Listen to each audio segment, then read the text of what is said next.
500 hours, South China Sea, patrolling the western edge of Scarborough Shoal. The dawn struggles to break through a wall of slate-gray thunderheads. A heavy, suffocating humidity presses down on the black water, merging sea and sky into a single dark void.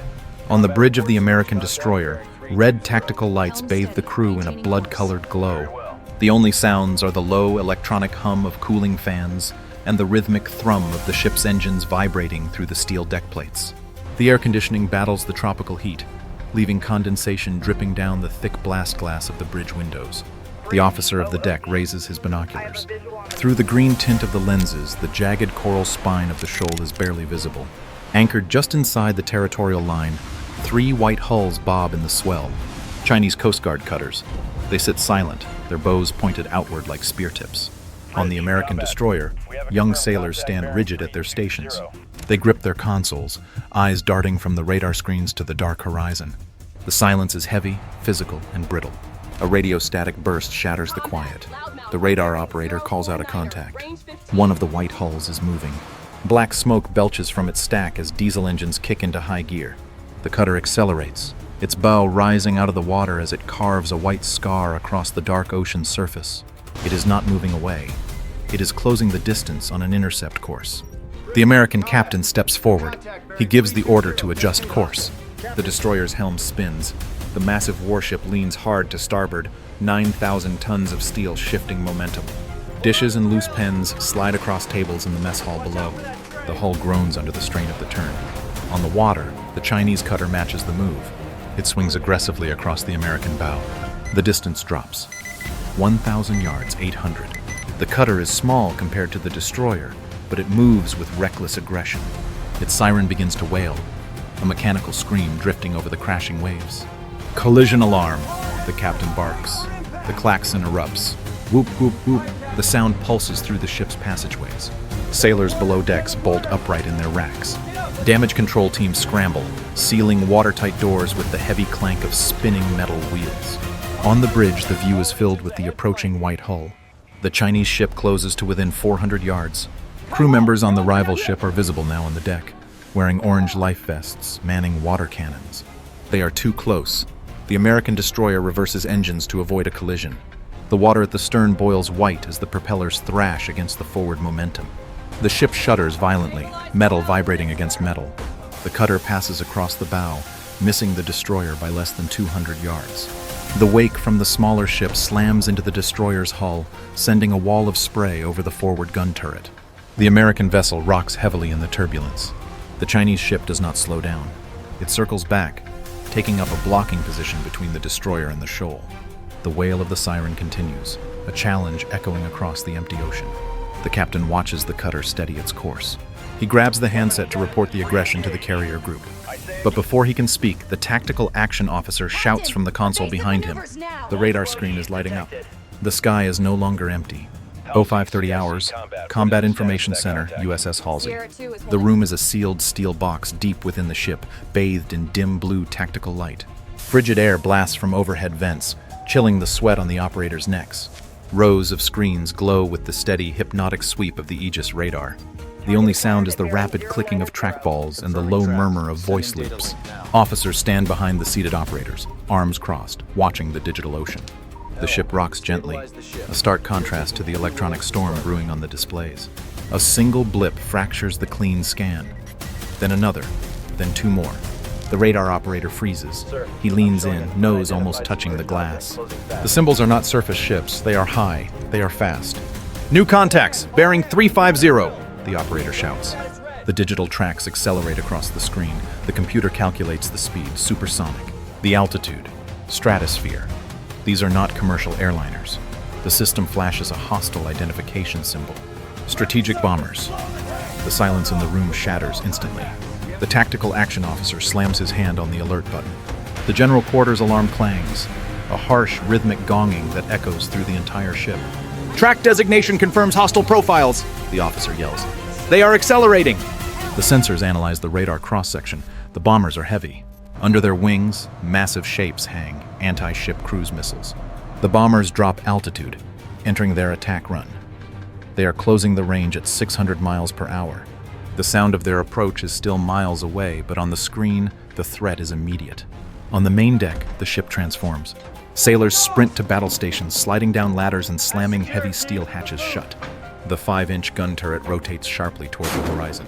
The vertical launch system cells on the bow hiss as they pressurize, ready to vomit interceptor missiles into the sky. The captain's voice booms over the main circuit. "All hands, brace for air action. This is not a drill." The radar tracks merge into a spear tip aimed directly at the Halsey. The distance counter drops rapidly. They are minutes away from launch range. The destroyer sits alone on the gray water, a single target beneath the onrushing iron storm. 0545 hours, 30,000 feet above the South China Sea. The sun is fully over the horizon now, blindingly bright against the stratospheric blue. The air up here is thin and violently cold. Inside the cockpit of the lead stealth fighter, the world is a silent vacuum of digital displays and infinite sky. The pilot's gloved hand rests lightly on the stick. Below, the cloud layer looks like a solid floor of white marble. The only sound is the rhythmic, pressurized hiss of the oxygen regulator breathing for the human inside the machine. A warning tone chirps in the pilot's ear. The heads-up display flashes red. Target acquisition. The pilot snaps the throttle forward. The engine nozzles dilate. Raw fuel dumps into the afterburners. The fighter jet shudders as 40,000 pounds of thrust kick it in the back. It tears through the sound barrier. A white vapor cone forms and instantly shatters. The jet screams across the sky, closing the gap at Mach 1.5. Ahead, the enemy formation materializes. 4 massive, dark shapes hanging in the air like vultures. Strategic bombers. They are ugly, heavy beasts, their wings laden with cruise missiles that glint in the harsh sunlight. The stealth fighter banks hard, pulling 5 Gs. It slides into position off the left wing of the lead bomber. The distance is less than 50 feet. The bomber is immense. Its gray fuselage is stained with exhaust soot. Rivets and panel lines are clearly visible. The American pilot can see the helmet of the Chinese pilot in the adjacent cockpit. The American fighter rocks its wings, the international signal to turn back. The movement is sharp and aggressive. The bomber does not flinch. It plows forward, engines leaving thick contrails that whip past the fighter's canopy. The American pilot presses the radio transmit button. He broadcasts on the International Guard frequency. He demands an immediate diversion. The response is silence. The bomber maintains its course. It is a flying freight train, heavy with death, headed straight for the ships below. The fighter pilot edges closer. He drifts his wingtip inches from the bomber's airspace, a metal predator baring its teeth. The bomber's turret guns twitch. They rotate. The black barrels lock onto the American jet. 50 hours, airspace above Scarborough Shoal. The sky is a blinding cobalt arena. The 2 aircraft fly wingtip to wingtip, suspended in the freezing thin air. The massive bomber lumbers forward, a relentless wall of gray metal. The stealth fighter hangs beside it, a sleek, lethal dart. The roar of the engines vibrates through the airframes, a constant physical shaking. The radio remains dead. No acknowledgement, no turn. The American pilot receives the engagement order. He snaps the stick to the left. The fighter peels away, banking hard.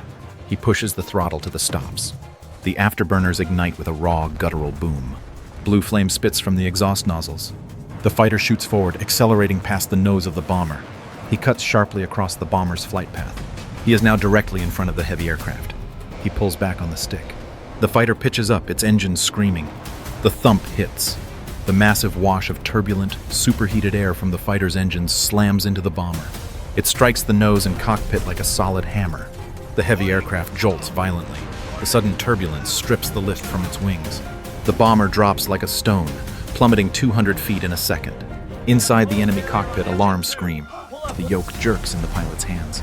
Coffee cups, maps, and loose gear hurl against the ceiling.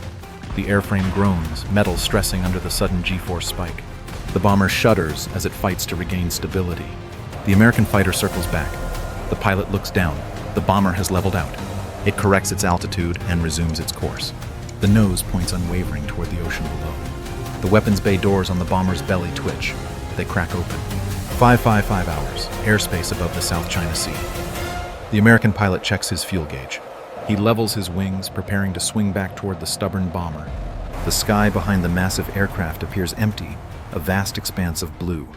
The radar screen sweeps clean. The only blips are the heavy transports lumbering toward the fleet. The pilot tightens his grip on the stick, thumb hovering over the weapon selector. Then the empty air ripples. The radar warning receiver screams. It is not a pulse. It is a solid, continuous shriek. Lock on. The pilot snaps his head around. Behind the bomber formation, two jagged shadows detach themselves from the larger radar signatures. They were hiding in the electronic noise of the bombers. Two enemy stealth fighters. They dive. The enemy jets drop from above like falcons stooping on prey. They are angular, dark gray, and fast. Their engines roar as they accelerate into attack position. They cut off the American fighter's escape route. The trap snaps shut. "Brake right! Brake right!" the wingman yells over the comms. The American pilot slams the stick into his lap. The fighter jerks violently, pulling 9 Gs. The pressure suit inflates instantly, squeezing the pilot's legs to keep blood in his brain. His vision grays at the edges. The horizon spins wildly. Behind him, the enemy jets do not overshoot. They deploy air brakes. They turn tightly, their noses tracking the American jet's exhaust plumes. The weapon bays on the bellies of the enemy fighters snap open. White missiles hang in the racks, their seeker heads searching for heat. The lock-on tone in the American cockpit grows louder, a digital death knell drowning out the sound of the wind. 600 hours, 20,000 feet directly above the destroyer. The sky is a chaotic tangle of white smoke trails. The sun flashes off tilting glass canopies as the jets circle each other like sharks in a frenzy. The two stealth fighters merge at a combined closing speed of 1,200 miles per hour. The distance evaporates in a blink. The enemy stealth fighter attempts a scissors maneuver to force an overshoot. The pilot misjudges the turn.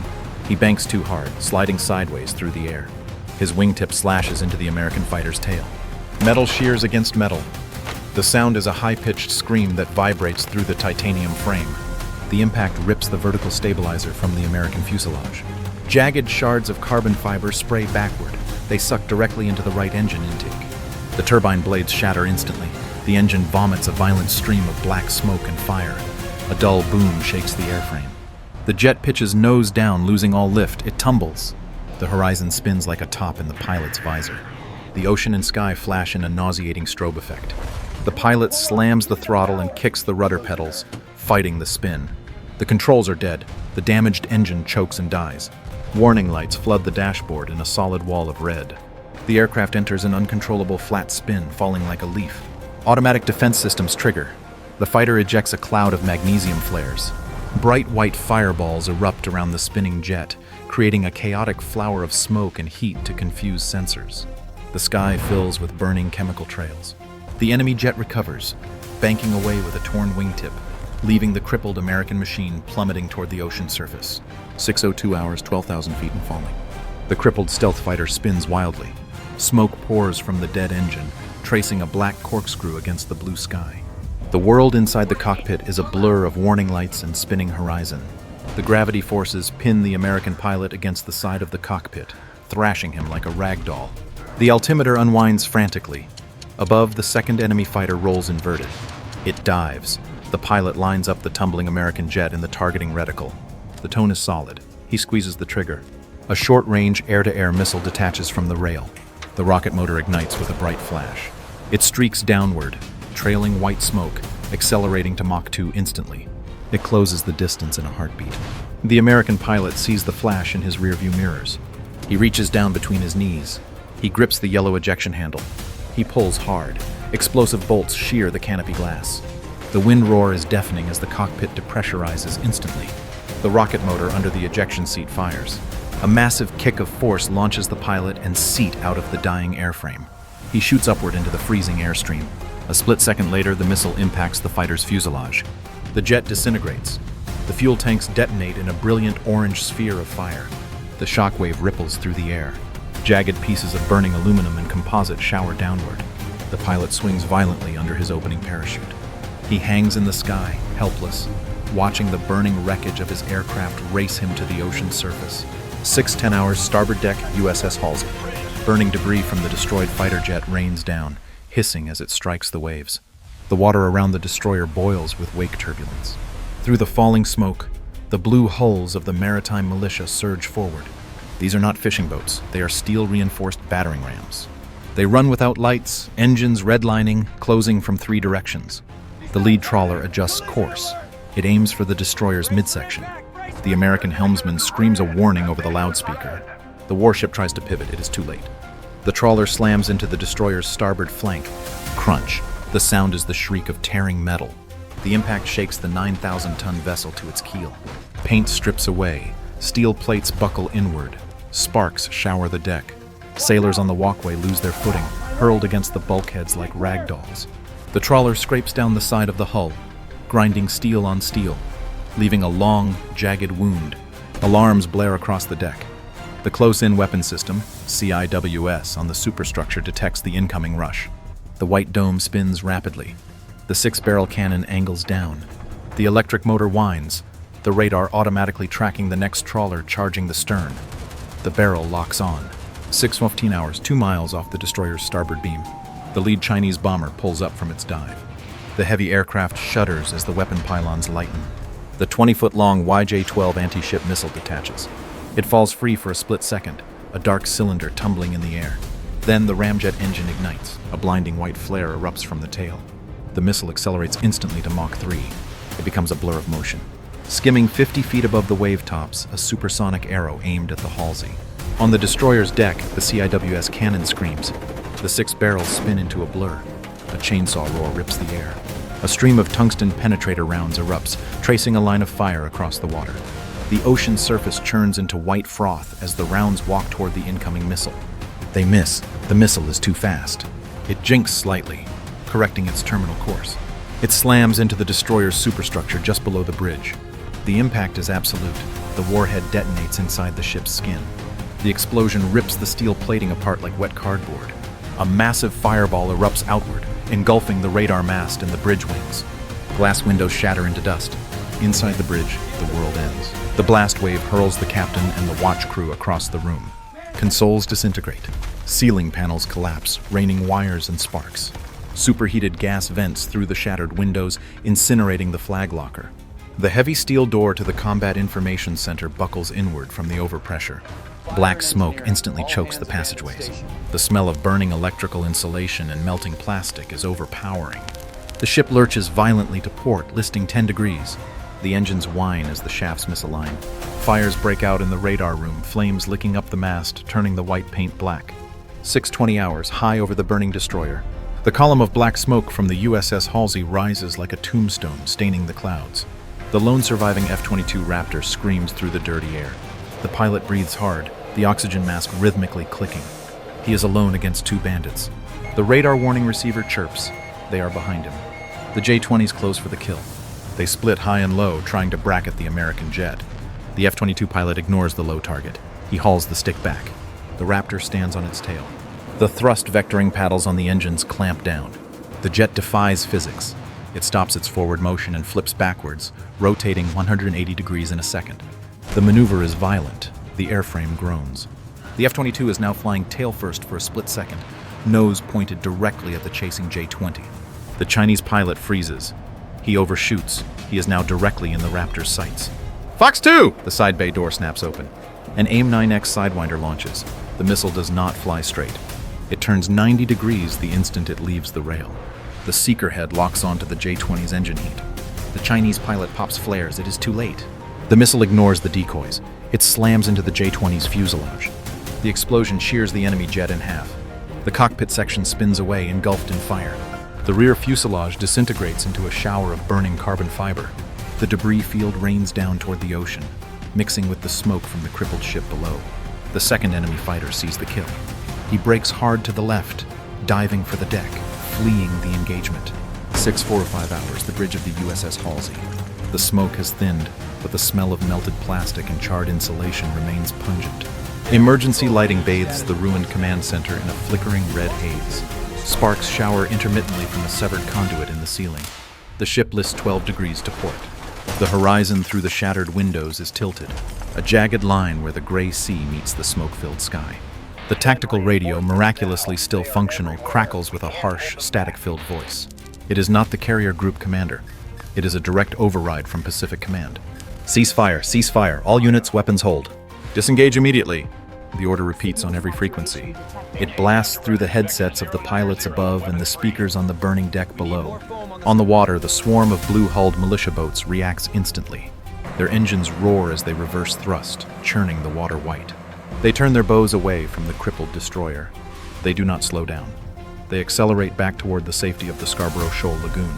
leaving a wide wake of diesel exhaust. They move in unison, a pack of wolves leaving a wounded animal.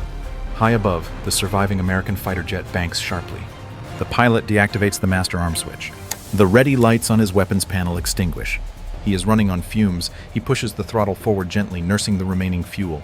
He dips his wing, taking one last look at the burning ship below, then turns east. He disappears into the cloud layer, his engine rumble fading into the distance. On the deck of the Halsey, the war changes. The enemy is no longer the Chinese fleet, it is the fire. "Relief team, move up, move up!" a chief petty officer screams. A team of sailors in silver flash gear struggles across the tilting deck. They drag heavy canvas fire hoses. The deck is slick with a mixture of seawater, fuel, and firefighting foam. They reach the impact crater on the superstructure. The metal is glowing cherry red. Heat radiates in waves, distorting the air. "Water on, hit it!" The nozzleman opens the bail. A high-pressure jet of seawater slams into the burning steel.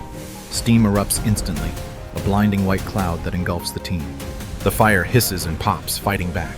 The sailors lean into the pressure, their boots sliding on the wet steel. They do not stop. They drench the twisted metal, cooling the bulkhead to prevent the ammunition magazines below from cooking off. Inside the hull, the damage control team shore up the breach. They jam majestic timbers, heavy wooden beams, against the buckled plates. They hammer wedges into the gaps, fighting the incoming sea. The water in the passageway is waist deep. It is black and oily. Debris floats in the sloshing current. Paper manuals, boots, a coffee mug. The ship groans. The metal creaks as it settles. The list stabilizes. The engines hum at a low idle, vibrating the deck. The aggression has ended, but the ocean remains hostile. The Halsey floats alone, a scarred iron island in a sea of debris. The silence returns, heavier than before, broken only by the hiss of steam and the shouts of men fighting to save their ship. 0730 hours, debris field, 5 miles east of the destroyer. The sun hangs heavy in the sky, baking the ocean surface. The water is slick with a rainbow sheen of unburnt aviation fuel. Scattered pieces of the destroyed fighter jet bob in the swell, a jagged section of a wing, a crushed helmet, a strip of carbon fiber. In the center of the debris, a small, one-man yellow life raft tosses violently on the waves. The rhythmic thump-thump-thump of rotors beats against the humid air. A rescue helicopter hovers 50 feet above the water. The massive machine dips its nose, fighting the crosswind. The downwash flattens the sea into a churning white circle of spray. A steel cable unspools from the side door. A rescue swimmer hangs from the hook, black flippers dangling. He drops into the ocean with a splash. The swimmer thrashes through the oily water, fighting the heavy swell to reach the raft. He grabs the rubber rim. Inside, the pilot is slumped against the side. His flight suit is scorched black on the left side. His face is a mask of gray soot and red blood. He does not move. The swimmer strikes the pilot's chest to check for consciousness. The pilot groans. His eyes flutter open, white against the grime. The swimmer snaps a carabiner onto the pilot's harness. He wraps his legs around the wounded man's waist. He punches the air with a closed fist. The cable goes taut. The winch motor screams, straining against the weight. It hauls the two men upward, spinning them slowly in the violent rotor wash. They rise out of the salt spray, dangling beneath the gray belly of the machine. Inside the helicopter cabin, a crewman drags the pilot onto the diamond plate floor. The deck is slippery with water and hydraulic fluid. A medic slides across the cabin. He rips open a Velcro medical kit. He presses a thick gauze pad against the burns on the pilot's neck. Blood soaks through the white fabric instantly. The pilot coughs, spitting up seawater and bile. He turns his head toward the open door. Below, the USS Halsey cuts a slow, painful line through the ocean. Thick gray smoke still trails from her crushed superstructure. She lists heavily to port, a wounded beast limping away from the shoal. The horizon is empty. The enemy is gone. Only the scars remain on the steel and the men,